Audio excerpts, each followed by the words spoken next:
Hello and welcome to Music on the Road, one of the events of Sheffield Chamber Music Festival 2021.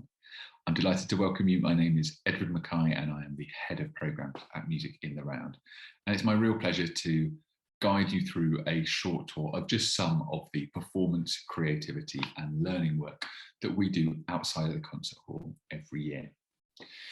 This, like all events in the festival, is free and that is only possible because of the support and generosity we've received from friends and supporters throughout this very difficult time where we can't offer concerts as we would normally do so. So thank you to everyone who has supported us in any way through this time. And if you'd like to support us financially, details of how you can do so are under this screen. Thank you in advance. Today, I'm going to be joined by 4 people who have been absolutely integral to making this work possible. 2 players from Ensemble 360, Naomi Atherton, our horn player, and Gemma Rosefield, cellist. In addition, we're going to be joined by Raye Harvey, a violinist and facilitator who was a graduate of our Bridge scheme and has worked with us on a number of these projects since then. And Ruth Nicholson, freelance musician and project manager who coordinated a couple of the projects we're going to be talking about today. Before I introduce them, I just wanted to give you some headlines on the work that we do. We're going to be talking about our storybook concerts. Over the years, we've commissioned 10 musical versions of children's storybooks from our composer in residence, Paul Reisman.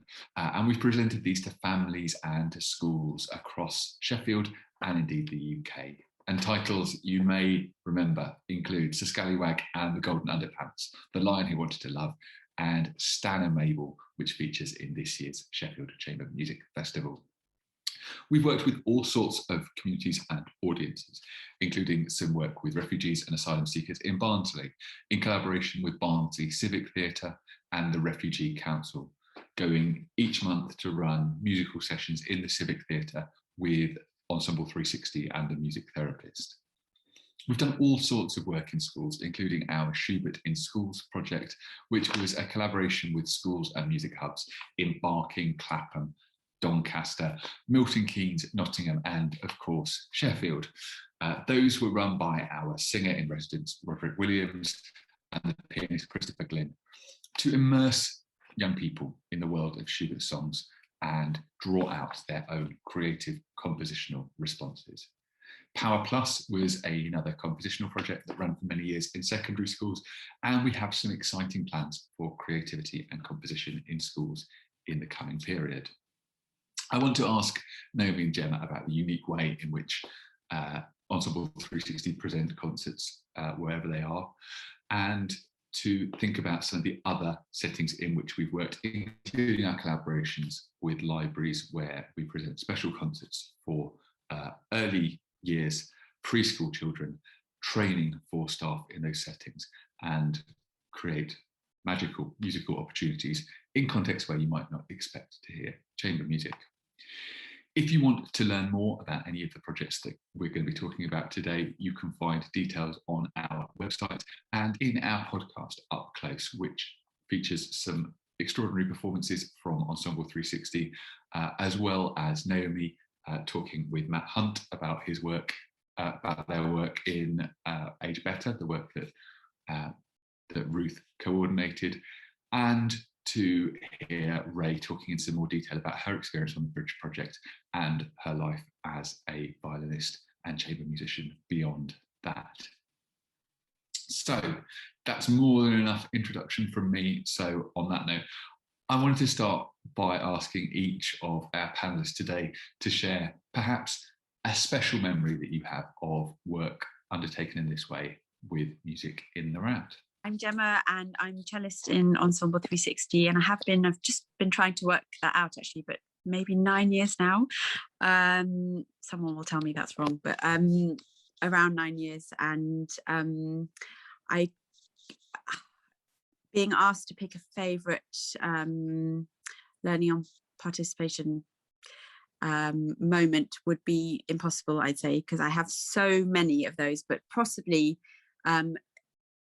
just before I joined the group, I went to see the ensemble performed The Lion Who Wanted to Love, and it was the first time I'd ever really experienced anything played to such a high level and sort of so exciting, and I could just see the children's reactions and how much they were getting out of it, and I just thought I really want to be part of that. So that's, if I had to pick one memory, it was before I'd even joined, and since then it's been sort of many more of those. I'm Naomi. I've been a horn player in the Ensemble 360 from the year after it was formed. I did do some work in that first year, but I joined kind of a year after the group was started. And I think one of my favourite things about some of the community work we do is when we take our current show, so it could be The Lion Who Wanted to Love, it could be anything, but every time we take it to Rotherham, because every single child in Rotherham Civic knows all the words to all the songs, and when we perform, I don't know, they're like no other audience. They're just, every single person joins in, and it's just fantastic. The excitement is brilliant. So we've got some veterans of the programme who've been doing it for a long time, but Raye, you've started doing this stuff relatively recently. My name is Raye, and I've just been involved since the summer of 2018 with Music in the Round. I became involved as a part of the Bridge scheme, which was sort of around chamber music and focusing on supporting musicians from different ethnic backgrounds, I think. So I did that for about 2 years with the quartet, and I've stayed involved in various forms, and had just been able to have tasters of so many different projects that Music in the Round is involved in and is running. I don't know exactly which ones, because of that, I don't know exactly which ones come under learning and participation. But I know that whilst doing the Bridge scheme, we were when the quartet was able to go into schools and start delivering workshops. I don't know if that's relevant, but we were delivering just a workshop, which was sort of the first experience of that for most of us, and it was just amazing, and it was like empowering for us, and also we just had such a great reaction from the school children, because I don't think that they've necessarily had that experience of you know, a young classical quartet of, you know, very diverse backgrounds and just delivering music, and I think everyone in the room was just very excited, and it was a really great feeling. I'm Ruth, and my memories of Music in the Round go back to when I was about 8 years old, because I grew up in Sheffield, and I was lucky to, I can't remember exactly what I did with Music in the Round, but I guess I went to a lot of concerts as a child, and yeah, I've got lots of memories. Since late 2018, I've been involved in firstly a project basically delivering music workshops with people seeking asylum in Barnsley. That has kind of morphed into something else now, but that was a project that was going on for about a year and a half, I'd say. And yeah, lots of really fond memories from that. There was a woman who was a former music teacher who came along to the sessions, and she brought her whole family along, and I accompanied them to an Ensemble 360 concert in Barnsley at one point, and I think they went to some more, and that was just a really special moment, because we'd built a relationship with not just her but the rest of the family, and I walked with them to the concert and back again, and the two children were having a great time, and it was well past their bedtime, but they were really up for it, and that was a really nice experience. I think that's a great introduction to the range of stuff that goes on under this banner, and it's all sorts of things.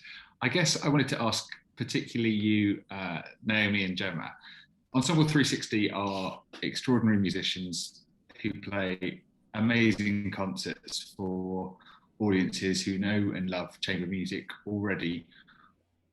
Why, from your perspective, why do we do this additional work? Wouldn't it be better for you if we just put on concerts and played the music that you know so well to audiences that already love it? Somebody once said to me that years ago when I was doing some training before I went into primary school, and I'd never been into one before, and I was quite scared about it. And he just said to me, you know, just remember that you have got your instrument is magic. It just, if you play it in the school, you're not a teacher, you're not anything, but you are a musician and you have magic in your hands, and you have the ability to inspire, but also show what good quality is. And also for me, I guess this is more personal rather than the music in the round umbrella, but for me, I feel that playing music in the way that we do is wonderful, and I love what we do, but I find it quite almost a selfish thing, because you have to think about yourself all the time. Am I flat? Am I sharp? Am I this? Am I that? And I just always wanted to, I feel very lucky to have had that, but it feels like a very selfish life. And I've always just wanted to give something back, because I feel like I've had all the luck, and I feel like that magic should be spread further. So that's been my inspiration, and I do think that something that Music in the Round does very well is whatever they do it really well. And I think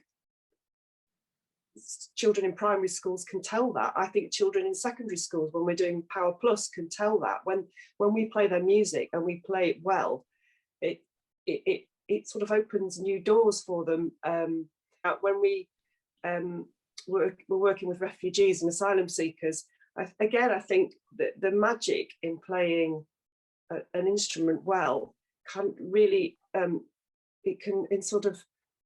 you're not playing at, you're playing with, and it can really bring people together.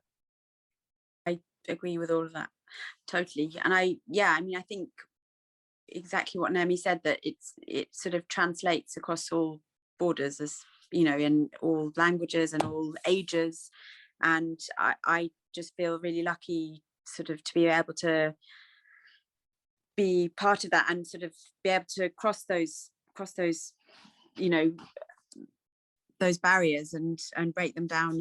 And also there have been so many moments where we've gone into, you know, a situation where we're with a child or not a child, and they've maybe never heard the instrument that we're playing, they've never heard that sound before, and just seeing their reaction, and you know, either playing something, you know, like a movement of Bach or a nursery rhyme, and just feeling a little bit of what they must be feeling at that moment. It's just, will always stay with me. There are so many moments like that. I couldn't choose one, but it's really incredible.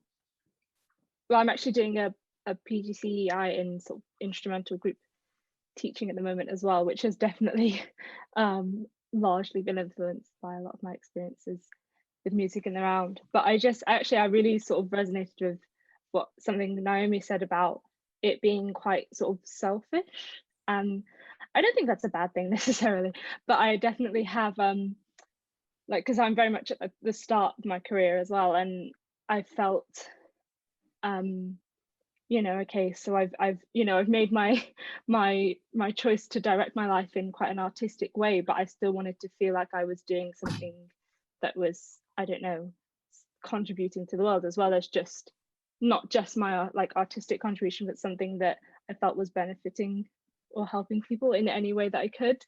And so it's been really nice to be able to find ways of doing all those things at the same time, or at least to start to. And yeah, so after doing kind of a variety of things with Music in the Round and with Bridge, I've sort of gone on to, I do a lot of performance and freelancing, and that's a part of my work. And then I'm going more and more into the side of like workshops and teaching and outreach, and I don't know quite where I'm going to end up, but I know that that's something that I love to do, and it just feels really worthwhile. Yeah, that really resonates. And I think one thing also that I find Music in the Round does, and the ensemble for me have done so brilliantly, is to also bridge the gap between what Naomi and you were just talking about, with this sort of feeling of playing these concerts. That's, you know, what we do. We go to the Crucible or other concert halls and play these concerts, but then we have this other work as well, and bridging the two, and making the concerts accessible so that the two can be linked, and that there doesn't feel like has to be such a big sort of gap between those two things, that the concerts can be are not scary places, or, you know, places that only people who necessarily have grown up going to them can feel comfortable going to. I think we're really lucky because we have Paul Reisman, who's our resident, what's his title? Resident, I don't say composer, but he's got composer. Composer. All right, okay. And he absolutely knows his stuff. He knows exactly what is appropriate in a concert and what level to aim it at and all those things. And he does it so well, but also he knows the musicians that he's writing for. And what I love about his music is if you're just saying, right, if I write a song, it has to be these 4 notes because that makes it easy for all the audience who are 6 to sing, or it can come out quite, I don't know, cheesy, for want of a better word. But he doesn't. He manages to make it challenging, and he manages to make it interesting. He manages to make it interesting for us as well. Because he knows us as instrumentalists, he knows who the divas are in the ensemble. And if we don't have any divas in the ensemble. Well, just listen to Paul's music, I would say. You know, there's some big solos in there, and a certain kind of solo, because he knows who he's writing for and the character of that person. He knows that I always like to have one bit in the piece that goes really just sort of sails up to a top note. And yeah, I always get just my little moment to shine, which I love. And yeah, but it's just it's just wonderful music, and not patronising, not cheesy, but just really good music. For those who don't know these concerts that you're talking about, I have some visual props here. As we speak, you are preparing to put on Stan and Mabel as part of the Sheffield Chamber Music Festival this year. And we're also going to be recording Izzy Gizmo, which is our new one of these concerts. Can you, for someone who's never seen them, how do these concerts work? Why have I just held up 2 books when I'm talking about children's concerts? Fantastic, interactive musical stories, I think. Is that a good way of putting it, Gemma? Definitely. Yeah, I mean, I think it's a case of, you could, Polly and Paul sort of, you know, spend months preparing and doing workshops and teaching schools these songs, but it's also equally, you can just come to this concert having never heard any or even read the story before, and just by the end of it you'll be singing the songs for the next year. Maybe at the end of it enthuses people to take up an instrument themselves, or come to another concert. Sometimes we see them again with their parents at the evening concert, if we've done Stan and Mabel or something in the afternoon, or as a schools concert, then people will drag their parents along in the evening to hear more. Definitely had a few little ones after concerts come and say that they want to learn, and then 1 or 2, you know, a year later coming back and then telling me that they've started lessons already and how excited they were. And that's definitely always a highlight when you hear that.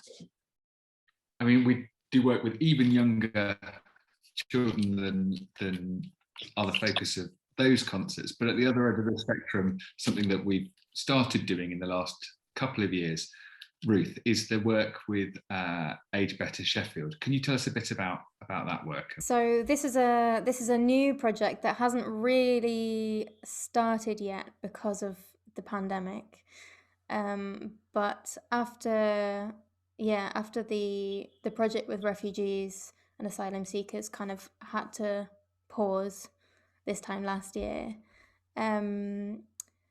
We were approached by Age Better, and I think that was because of Matt Hunt going and playing in some residential care homes or outside, and maybe some other musicians as well.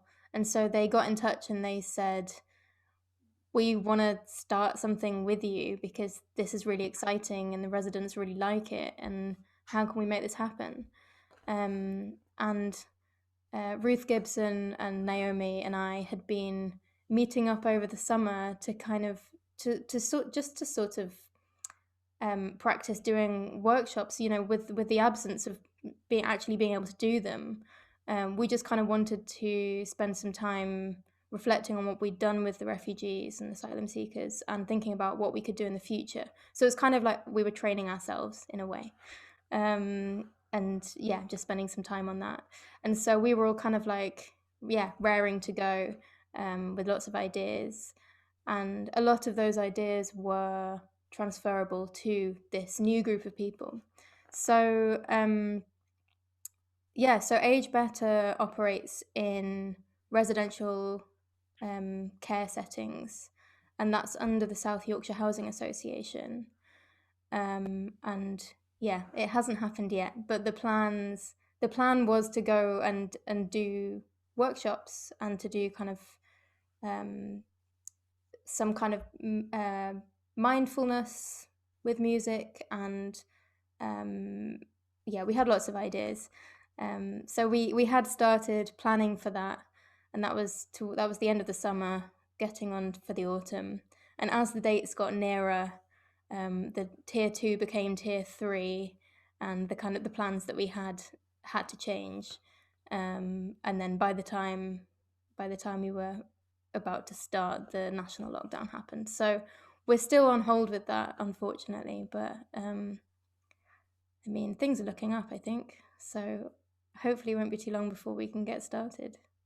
Naomi, you were a key part of that work and went and played last year, and we'd love to have you come back and do some more of that when we're able to again. How was that experience for you?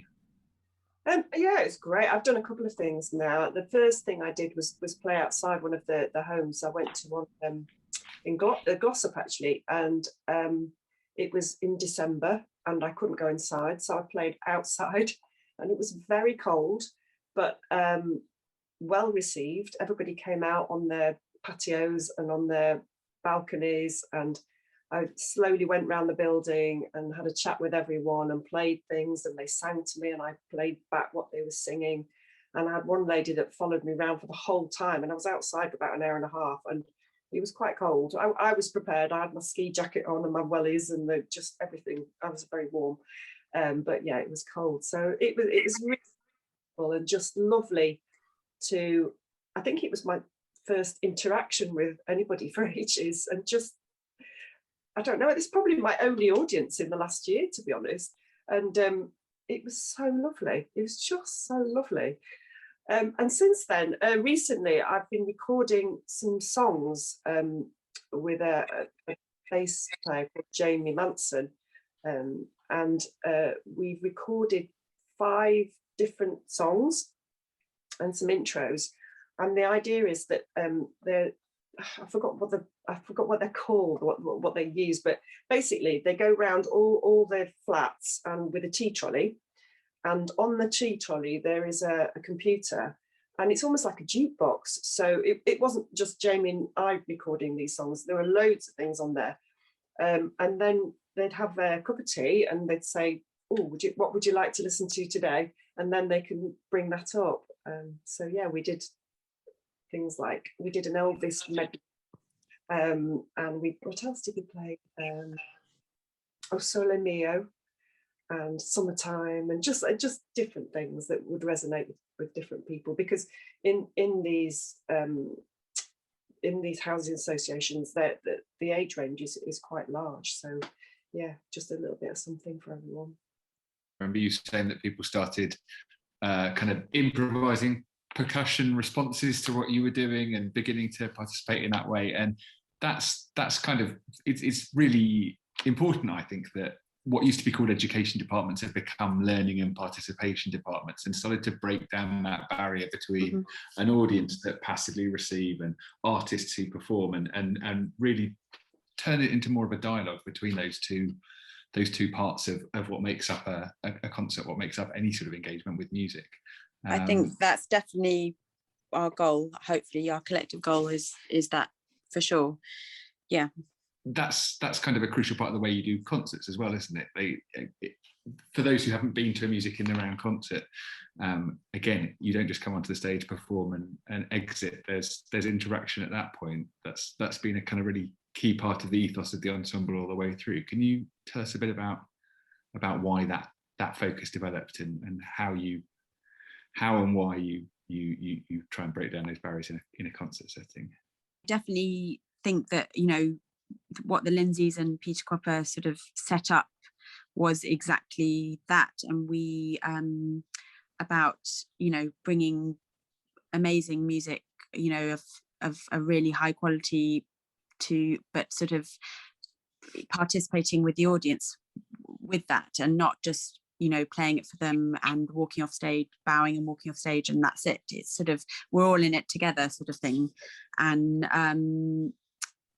that for me was, you know, what drew me to the group in the first place, definitely. And we always talk about the pieces, but not just sort of talk about it in a program note sort of style, talk about it in a way that, you know, maybe last time we played the piece, what we felt, or a difficult experience we had with the piece 5 times ago when we played it, or it's our first time playing it and what we feel about it, something like that, you know, something that's personal to each of us. And I think that hopefully immediately brings a connection between us and the audience. And of course, playing in the round does that for me anyway, automatically. I think specifically the Crucible, it's very, very intimate, and it's one of the few places that I've been to listen to concerts where when you're sitting in the audience, you feel like you're in the group. It's a very intimate setting, and the way the sound carries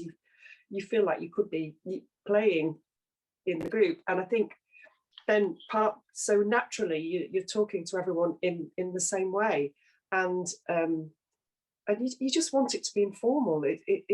There's all that, we've got rid of all that stuffiness now, and the invisible curtain and the you, them and us. I think it's just not how we want to approach it. And also in the Crucible particularly, it's a very dry acoustic, and it's a real shock the first time you play in there, and you know that there are people sitting behind you, because we're in the round, you know that they can see your music, and they know that they'll hear every mistake. And mistakes are lovely. They can be happy accidents, they can be terrifying accidents, they can be all sorts of things, but it's sort of warts and all. And I think, again, so the approach is that we just talk about how we feel about the piece, or something funny that's happened, or just something. And yeah, anybody can read program notes, anybody can read Wikipedia. So I think we don't want to be doing that. We just want to be honest about how we feel, and then we're all, as Gemma said, we're all in it together. I think I have a shock every time I put my bow on the string in there, you know, especially having not been in there for a while. It's always you go through so many emotions in that hall, because you know, it's such a shock when you first start playing because of the dryness, but then the intimacy sort of takes over, and you sort of have to pull yourself together about that, but then you sort of get totally swept away by the sort of intensity and intimacy of it. Raye, I did want to ask you as well as this kind of barrier between the audience and participation. One of the things that this sort of work aims to do is to break down that barrier between being a listener and being a creator. And some of the work that you've done and that you're planning when things open up again is about working with young people to create new music for the first time. Can you tell us a bit about that work? It's to do with the year of reading, one of the projects that we've had in the works. And it, you know, it's been postponed for a while, but that would be myself and Nick Perring, who's the writer in residence for the Sheffield Year of Reading. You know, he already has these amazing projects that he goes into schools and works with kids, and works on kind of writing poems and doing spoken word, and then we just sort of wanted to see if we could extend that and add a like musical element to it, which was kind of my role. And we're really excited just to see. I think we just have a lot of freedom with going in and seeing what they can come up with, and if anything, if there's anything that I've learned so far when like working with young people, it's to not really underestimate what they can come up with and just how creative they can be. I think it'll be a really exciting project. I you know, I always said if I wasn't gonna go into music, it would be something to do with writing anyway, so it's lovely to be able to bring those things together. We honestly, in our planning, we left a lot of it, we tried to leave it as open as possible to become basically whatever the kids needed or would kind of make it into. And I guess depending on when it ends up taking place and finishing, we wanted to come out with probably a project that we would film and release in some way, at least within the school. So just giving them the chance to have sort of ownership of this piece of art. Ruth, can I ask you, there's been a couple of references to this refugee project that was planned but didn't happen. It's something that I know everyone is really keen that we find a way to restart and to find a way to do once things open up again. Can you sketch out for us what were the plans? So we actually had a year of, I would call it a kind of a pilot year, where we I don't know, we sort of tried things out, and we had, I think they were monthly workshops. Yeah, they were monthly workshops, and they were great. They were really fun. Lots of different people came. That was headed up by Tracy Bryant originally, and she did a really great job of like relationship building. And so we did the workshops at the Barnsley Civic, which also is the home of Barnsley Music Services. So we were told that we could help ourselves to any instruments they had in the basement, and there was a piano there. So we had lots to work with, and we got the word out through like local community organisations working with the same groups of people. So the Refugee Council was the obvious one, and then there were ESOL classes, so English speaking classes, and there was also there was a group called Feels Like Home, who do ESOL classes, but they also do trips. So they do kind of special events and things. So we were in touch with them, and they, you know, kind of having those connections was really great for getting people to come. And yeah, and they were kind of there for support, and we could ask them for advice if we weren't sure what was kind of normal and what was sort of unusual, and yeah, kind of what to expect. Well, we've been talking for a long time already, and we've barely scratched the surface of this thing. But I want to just finish by asking a question to everyone. I started at Music in the Round in January, and it's been amazing how much we've been able to do during the pandemic. But it's been much easier to find ways to put on performances than it has to do learning and participation work. And I'm really excited about opening up and our ability to do this again. So this is a somewhat selfish question, because I want to ask this panel of experts, if you were in my position and were taking on the learning work, what would your priorities be? What do you think we can do? It's clear that the sky is the limit when Ensemble 360 and Music in the Round to try and work in this way, and the range of things is just so exciting, and the spirit in which it's done. There are so many organisations where learning does feel like it is an extra that gets tagged on because it's something we should be doing, or it's something that the Arts Council require us to do. But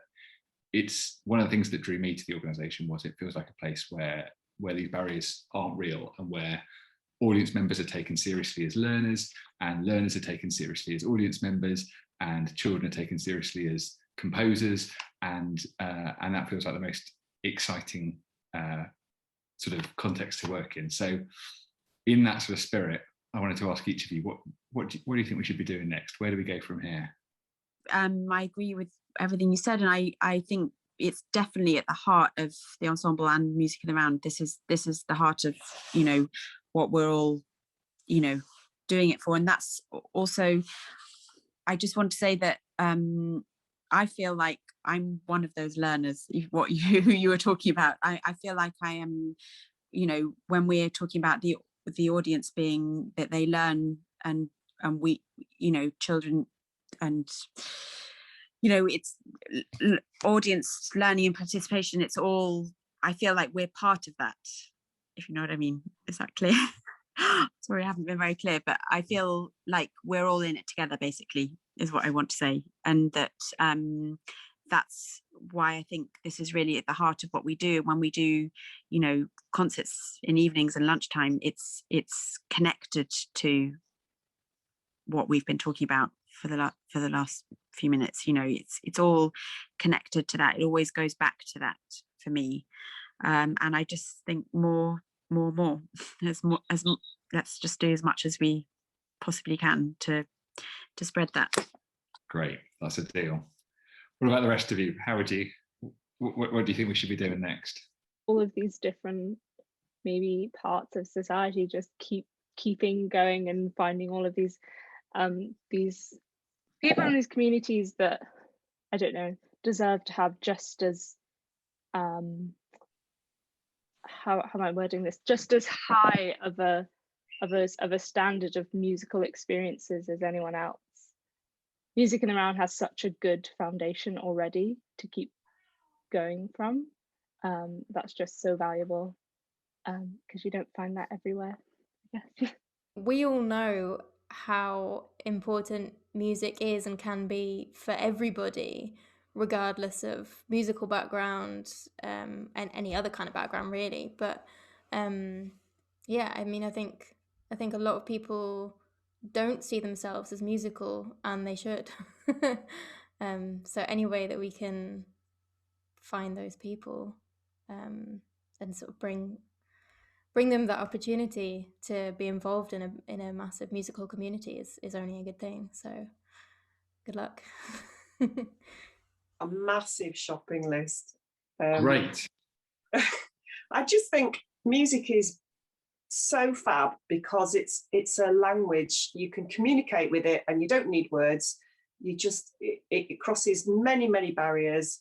It inspires pictures, it inspires words, it means that you can connect with people that can't speak. So I guess my list would be following on from the refugees and asylum seekers. It's a barrier that you can cross. So I want to do more of that. I'd like to work with people who are living with dementia, because I've experienced how fantastic music is for that. I would like to go back into schools, because it's selfishly, it's fun. And it's agreeing with what Raye was saying, that it's just, you can never underestimate the artistic inspiration that comes out of schools, whatever level. I love doing preschool. I want to do everything, Edward. Could you just sort that out? Is that all right? Me too. Great. Yeah, me too. Sorry. Well, that brings us to the end of our time today. So huge thanks to Gemma, Naomi, Raye and Ruth for sharing so generously of your time and thoughts, as you do with the communities that you work with in this way. Thank you to our audiences for being part of this event and being part of Sheffield Chamber Music Festival 2021. It is a tricky year in many ways, but it's lovely to be able to share this work as well as the music so much more broadly through the wonders of technology. But we look forward to doing this work in person and playing live from the Crucible very soon. Thanks for joining us today. Enjoy the rest of the festival, and hope to see you soon.